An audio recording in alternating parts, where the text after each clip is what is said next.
Hello students. मैं अनुमित्रा ma'am नया उजाला social foundation से।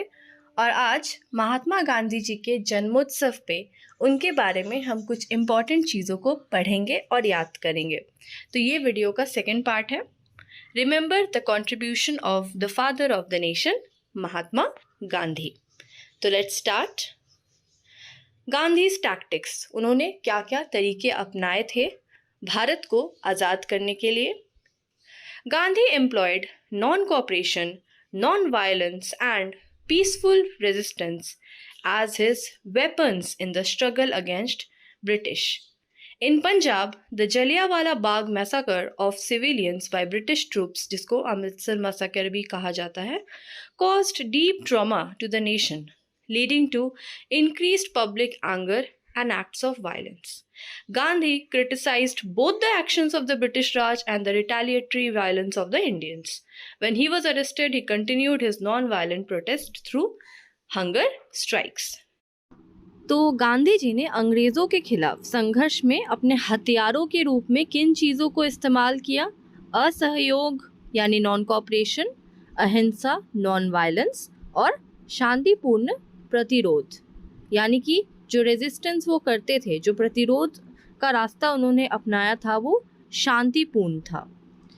पंजाब में ब्रिटिश सैनिकों द्वारा नागरिकों के जलियांवाला बाग नरसंहार, जिसे अमृतसर नरसंहार भी कहा जाता है, आप सब जानते ही हैं। यहाँ पे हजारों लोग मारे गए थे ब्रिटिशर्स के हाथ, और इस चीज़ ने राष्ट्र को गहरा आघात पहुँचाया, जिससे जनता का गुस्सा और हिंसा बढ़ गया।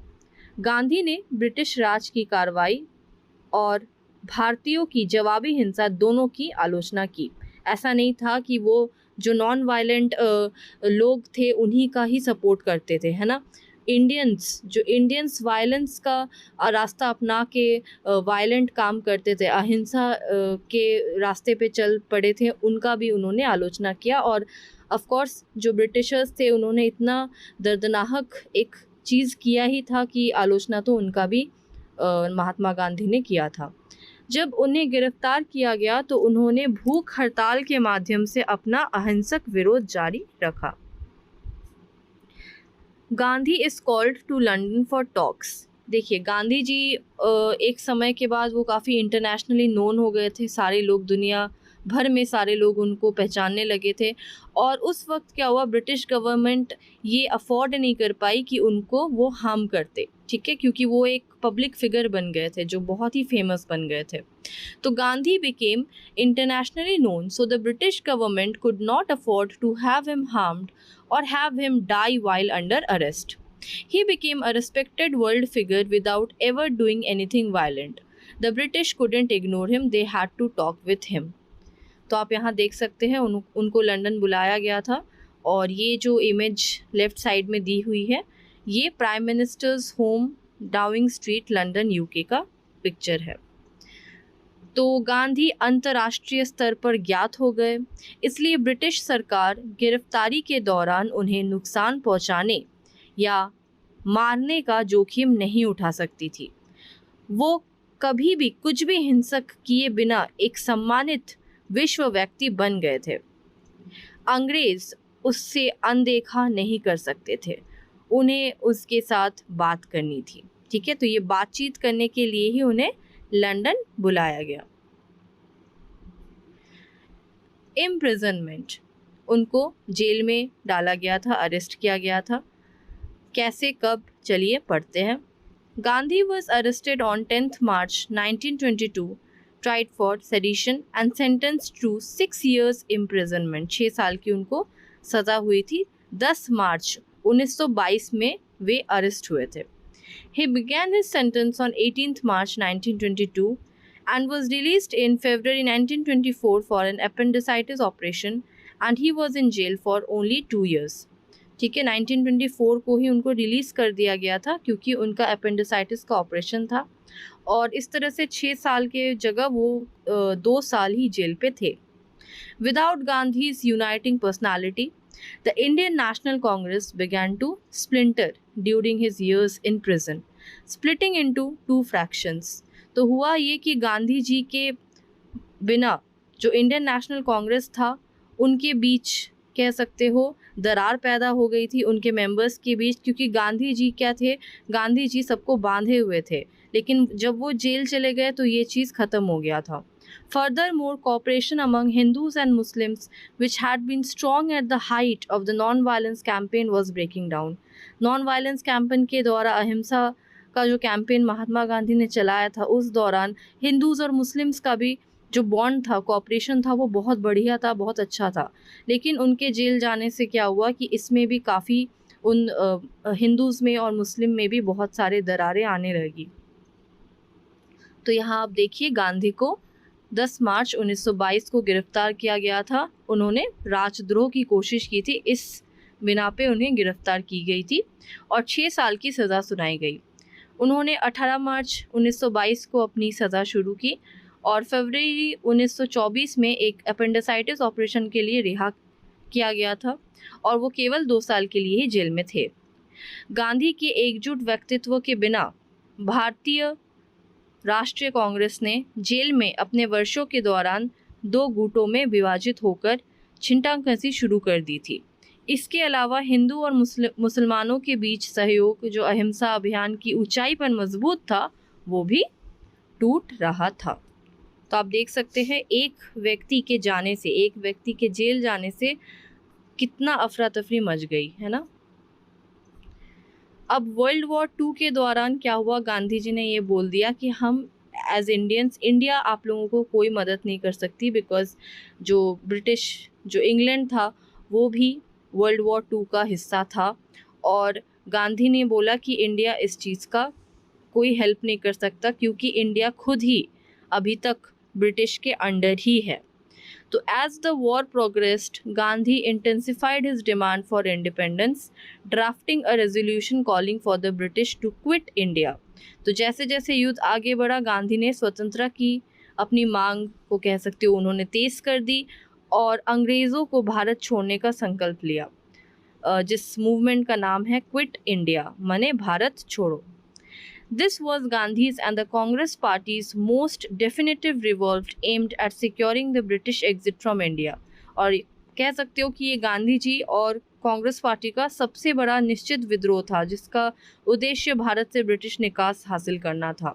ठीक है, मतलब अब और कोई बातचीत नहीं होगी, अब सीधा इंडिया जो है इंडिपेंडेंट होगा और ब्रिटिश इंडिया से बाहर जाएंगे.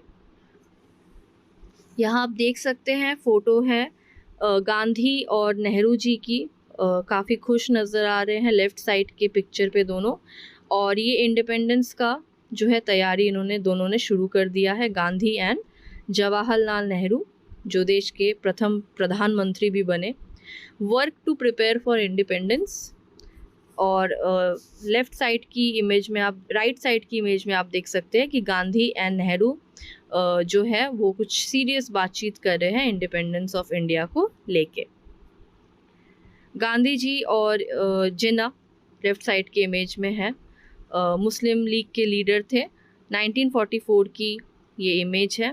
और राइट साइड की जो इमेज है उसमें आप देखिए गांधी जी एड्रेसिंग अ ह्यूज गैदरिंग, काफ़ी क्राउड, काफ़ी लोग हैं यहाँ पे और यहाँ पे गांधी जी जो है अपना प्रवचन दे रहे हैं.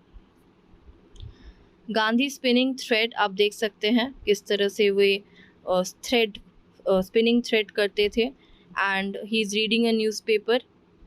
And Mahatma Gandhi room at Sabarmati आश्रम, साबरमती आश्रम में उनका कमरा का भी यहाँ पे फ़ोटो दिया हुआ है. और ये सारी चीज़ इस बात को दर्शाते हैं कि गांधी जी एक बहुत ही सिंपल ज़िंदगी जीते थे, बहुत वेरी सिंपल लाइफ ही used to lead.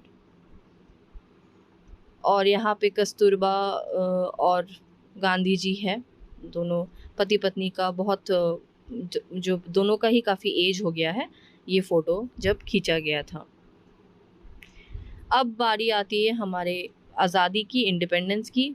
So when the moment of freedom came on 15th August 1947, Gandhi was nowhere to be seen in the capital, though Nehru and the entire Constituent Assembly were to salute him as the architect of Indian independence, as the father of nation. तो 15 अगस्त को 1947 में जब आज़ादी का क्षण आया तो गांधी को राजधानी में कहीं देखा नहीं जा रहा था। हालांकि नेहरू और पूरे संविधान सभा उन्हें भारतीय स्वतंत्रता के वास्तुकार के रूप में, राष्ट्र के पिता के रूप में सलाम करने के लिए कही। Partitioning India into India and Pakistan. तो जब भारत का पार्टीशन हो रहा था, विभाजन हो रहा था, तो महात्मा गांधी इस चीज़ के सपोर्ट में बिल्कुल भी नहीं थे। उन्होंने अपोज किया था कि इंडिया और पाकिस्तान इस तरह से दो अलग देश नहीं होने चाहिए, क्योंकि वो नहीं चाहते थे कि हिंदू मुस्लिम इस तरह से अलग हो। ठीक है। Seeing it as a contradiction his vision of unity among Indians of all region. इससे क्या हो रहा था कि सभी धर्मों के भारतीयों के बीच एकता की उनकी जो दृष्टि थी वो विपरीत हो रही थी। ठीक है। वो नहीं चाहते थे ऐसा हो। It was opposing to the dream that he had of uniting India. Gandhi's response to threats. Gandhi refused additional security and no one could defy his wish to be allowed to move around unhindered. In the early evening hours of 30th January 1948, Gandhi met with India's Deputy Prime Minister and his close associate in the freedom struggle, Vallabhbhai Patel, and then proceeded to his prayers. Gandhi commenced his walk towards the garden where the prayer meeting was held. यानी गांधी ने अतिरिक्त सुरक्षा से इनकार कर दिया था। उनको कोई एडिशनल सिक्योरिटी की आवश्यकता नहीं थी और वो ये नहीं चाहते थे कि उनका जो मन होता था कि वो यहाँ वहाँ घूमे, यहाँ वहाँ अपने से जाए, इसमें कोई बाधा पड़े, है ना, या ज़्यादा सिक्योरिटी उनका पीछा करे। ठीक है। तो 30 जनवरी 1948 की शाम के शुरुआती घंटों में गांधी ने भारत के उप प्रधानमंत्री और स्वतंत्रता संघर्ष में उनके करीबी सहयोगी वल्लभ भाई पटेल से मुलाकात की और फिर उन्होंने प्रार्थनाओं के लिए आगे बढ़े। गांधी ने अपने बगीचे की ओर चलना शुरू किया जहां प्रार्थना सभा आयोजित की गई थी। As he was about to mount the steps of the podium, Gandhi folded his hands and greeted his audience with a namaskar. At that moment, a young man, Nathuram Godse, a Brahmin Hindu, bent down in the gesture of an obeisance, took a revolver out of his pocket and shot Gandhi 3 times in his chest. यानी जैसे ही वो podium के चरणों को mount करने लगे, गांधी ने अपने हाथों को मोड़ा और अपने दर्शकों को नमस्कार के साथ अभिवादन किया। उसी क्षण एक युवक जिसका नाम था नाथुराम गोडसे, ये एक ब्राह्मण हिंदू था और एक आज्ञा पालन के इशारे पर झुक गया और उसने अपने जेब से रिवॉल्वर निकाली और गांधी को 3 बार छाती में गोली मारी, जिससे गांधी जी का देहांत हो गया। तो ये था महात्मा गांधी की जीवन कथा जो मैंने शॉर्ट में आप लोगों को बताई। आई होप आप लोगों को Mahatma Gandhi, the father of India, the father of the nation के बारे में बहुत सारी चीज़ें मालूम चली जिससे आपको मदद मिली। तो आज के लिए इतना ही स्टूडेंट्स, थैंक यू।